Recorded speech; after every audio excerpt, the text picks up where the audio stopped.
Salam əziz Sumqayıt TV izləyiciləri. Bugün narratorunuz mənəm, Selcan Xatun. İnşaatçılar qəsəbəsinin yolları bərbad vəziyyətdədir. Sakinlər narazıdır. Sumqayıt şəhərinin İnşaatçılar qəsəbəsində yaşayan sakinlər uzun müddətdir ki, yol infrastrukturunun acınacaqlı vəziyyəti ilə bağlı narahatlıq keçirirlər.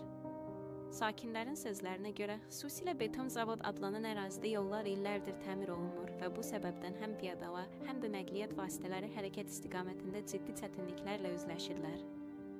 Mövcud vəziyyət xüsusən qış aylarında daha da ağırlaşır. Cüzi yağış, böyük gölməçələr və palçığa səbəb olduğundan tam yararsız hala düşür, avtomobillərin giriş-çıxışı məhdudlaşır. Sakinlər bildirirlər ki, hətta taksi və təcili tibbi yardım maşınları belə bəzən əraziyə daxil ola bilmir.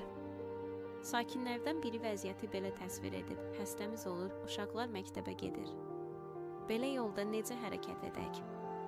Hara müraciət ediriksə nəticə yoxdur. Ərazidə yaşayanlar qeyd edir ki, məsələni dəfələrlə media vasitəsilə gündəmə gətirsələr də hələlik heç bir dəyişiklik baş verməyib. Hələ ötən il qəsəbə sakinləri olaraq Sumqayıt şəhər bələdiyyəsinə rəsmi müraciət etdik. Bələdiyyədən göndərilən rəsmi cavabda bildirilib ki, sözü gedən ərazinin asfaltlanması 2025-ci ilin tədbirlər planına daxil edilib. 2025-ci ilin tarixə qovuşmasına isə sayılı günlər qalmasına baxmayaraq, bələdiyyədən hələ də hansısa addım atılmayıb. Sakinlər həmçinin vurğulayırlar ki, bu küçədə iki vətən müharibəsi şəhidi, Hələfli Mahir Muxtaroğlu və Cəbbərov Akif Elxanoğlu yaşayıb. Onların sözlərinə görə heç olmasa şəhid ailələrinin xatirəsinə hörmət olaraq bu ərazinin yolları qaydaya salınmalı idi.